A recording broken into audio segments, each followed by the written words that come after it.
The Chayvus Levavos says an amazing thing on the subject of bitachon, the subject of trust in God. He says that if you place your trust in God, God will help you. If you place your trust in something else, then your success is left up to the thing that you placed your trust in. That's the punishment. In other words, if you trust in your money, then your fate will be up to the money. If you trust in human beings, your fate will be determined by the human beings. Right? If you trust in your intelligence, it'll be up to your intelligence. Now that doesn't mean imminent disaster. But if you have money, then you'll be able to help yourself in many situations. If you have intelligence, you'll be able to help yourself. If you have strong, powerful friends, you'll be able to help yourself. But the world is a dangerous place. And sooner or later, the law of averages will catch up with you. Whereas if you're relying only on money, or only on intelligence, or only on physical strength, then you can get by in certain situations, but there are so many situations you can't get by in. And sooner or later, it'll catch up with you.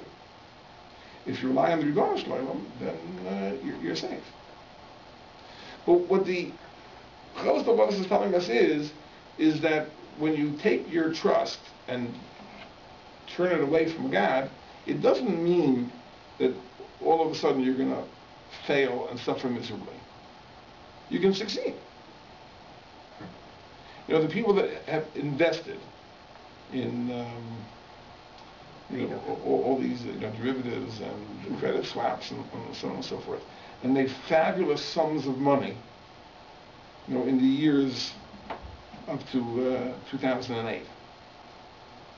What were they relying on? Well, their ingenuity, their intelligence, their understanding of market conditions. And they did very, very well for themselves. But that can't continue indefinitely.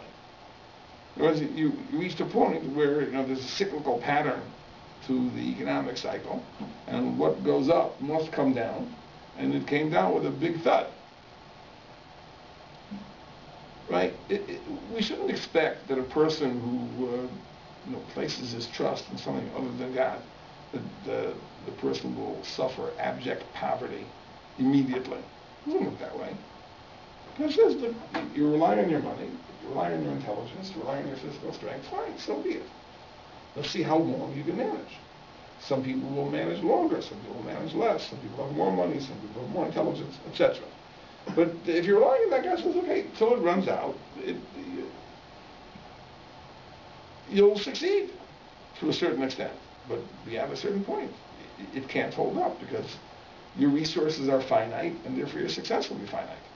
This is very hard to evaluate because even if a person was totally relying on God, it could be that God is he could be unsuccessful also. 100%, but the difference is so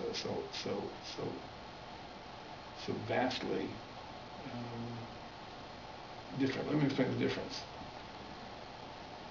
What the Chavos Levavos is saying is something which is amazingly profound. Because we know that suffering has meaning. Suffering is an atonement. Correct?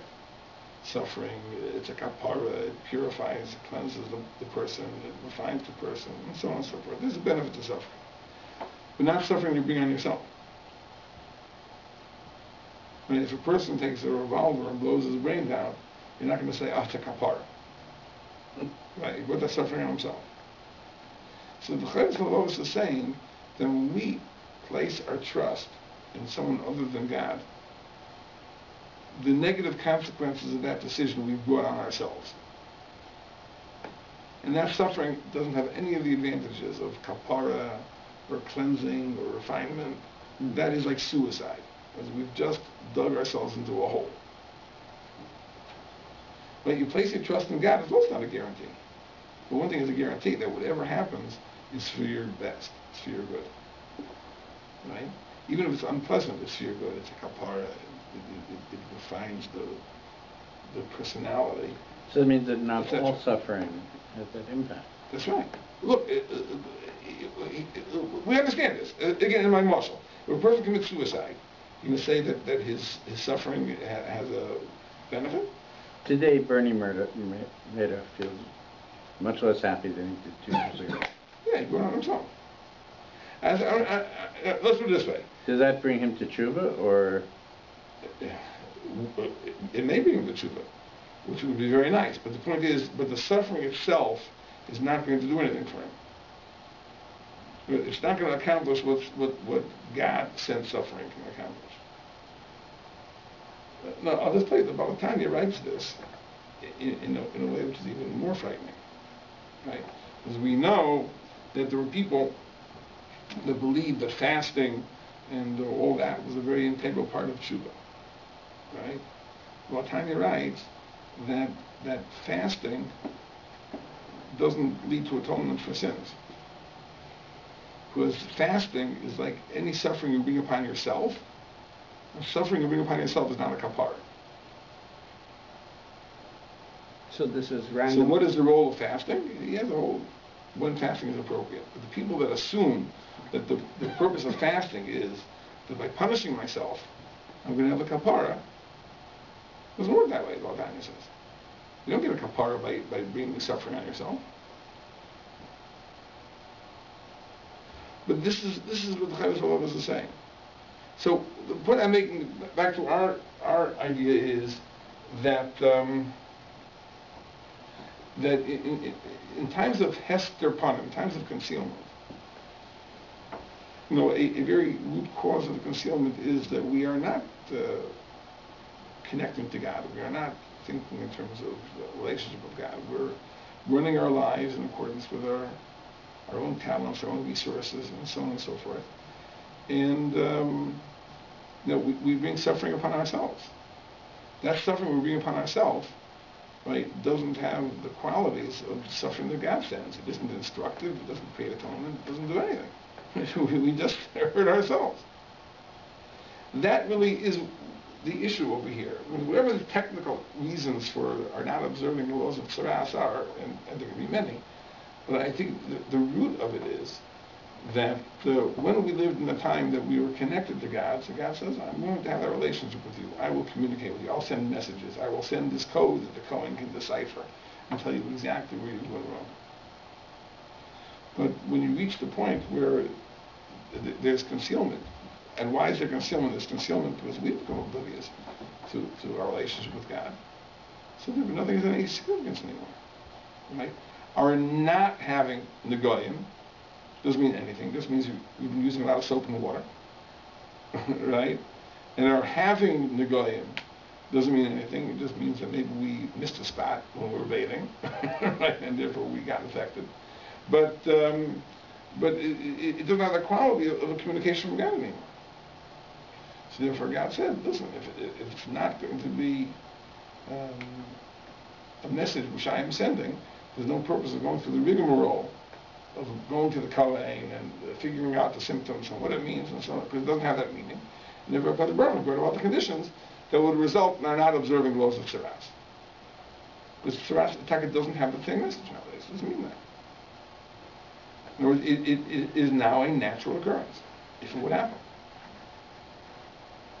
But what about Begodim and Batim? And Batim and Begodim don't happen at all. Right. Yeah, that's what I'm saying. The Mold.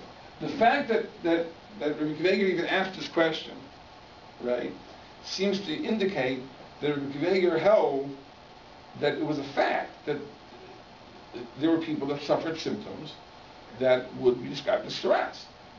Otherwise, what's the question? We don't observe it because it doesn't happen. But I think when it comes to the Batim and the Begodim, Rabbi Akiva must have assumed that those in fact don't happen, because his answer isn't applicable to the Batim and Begodim. His answer was only applicable to the person.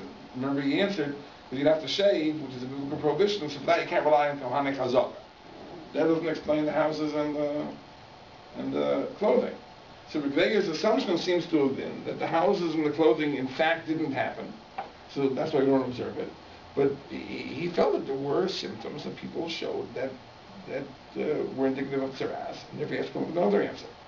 Now, that makes perfect sense, as we said, because, as we said our understanding of the Ramban is that Nigei Arabas is a natural occurrence, just that God would protect us, whereas Batim and Gadim are supernatural, and therefore they won't happen absent a divine hashgacha.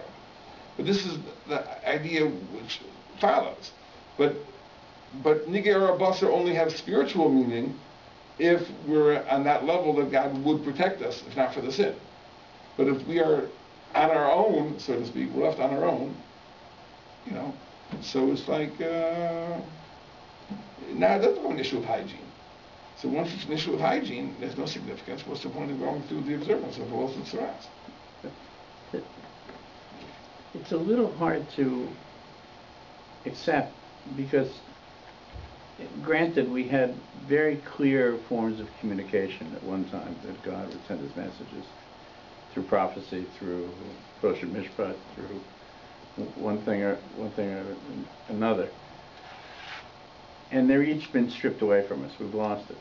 But there seems to be a tremendous desire among people who would think of themselves as observant, to look for signs of God's desire for us in our behavior.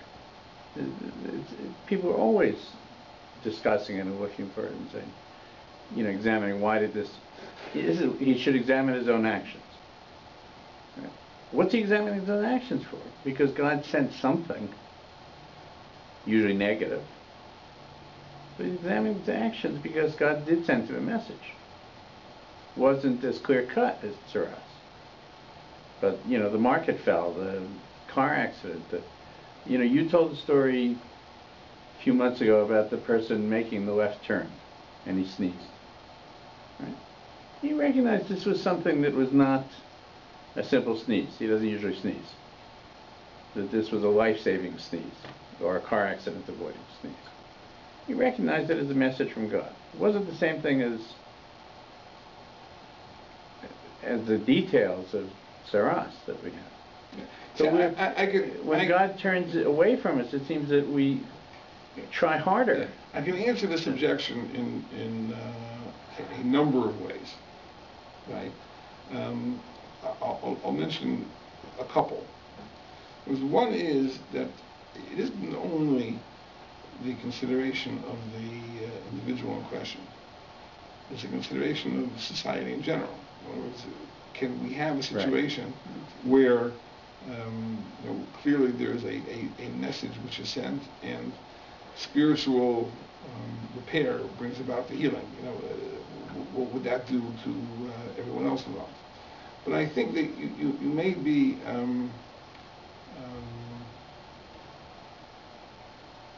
giving more credit than credit is due to a lot of people. See, a lot of people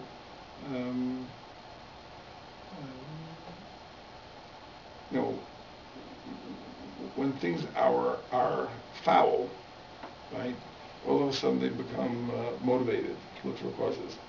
But when things are okay, then everything is cool. So I don't know. God says that's not enough. Because I'm not. I want to have a relationship with you, but not that. I don't want to be your foul weather friend. Right? In other words, it has to be part of a relationship in good times and bad times. Right.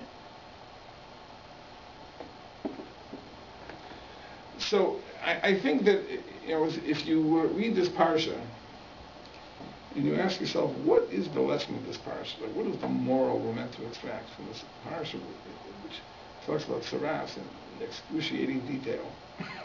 Because I think that what we should walk away from is a bit of sadness. In other words, how wonderful it would have been to have that type of relationship with God, where God would communicate to us in such a way, and how poor we are because we live in a world where we're left in the dark. Why are these parshas really placed where they are? I mean, the Sefer Vayikra is the Teres Kehanim. It's the laws that revolve around the Beis HaMikdash, the service in the Beis HaMikdash. In other words, it seems this is a digression. I mean, it's true that there are circumstances in which a Masorah brings a carbon, but it doesn't seem that the main focus of this is really the Beis Hamikdash. How does it get over here? He says, in a way, it is that way. See, the Beis Hamikdash is the place where we perceive HaKadosh Baruch Hu as being involved in the affairs of man. In other words, this is the place of Shekhinah. This is the place of divine presence. This is the place where we connect. You know, Saras is the antithesis of that. It's the frustration of everything we would want to accomplish by having the Beis Hamikdash in our midst. The Beis Hamikdash is a place for connection, for relationship, and Saras really is a sign of disconnection and being detached from the Baruch.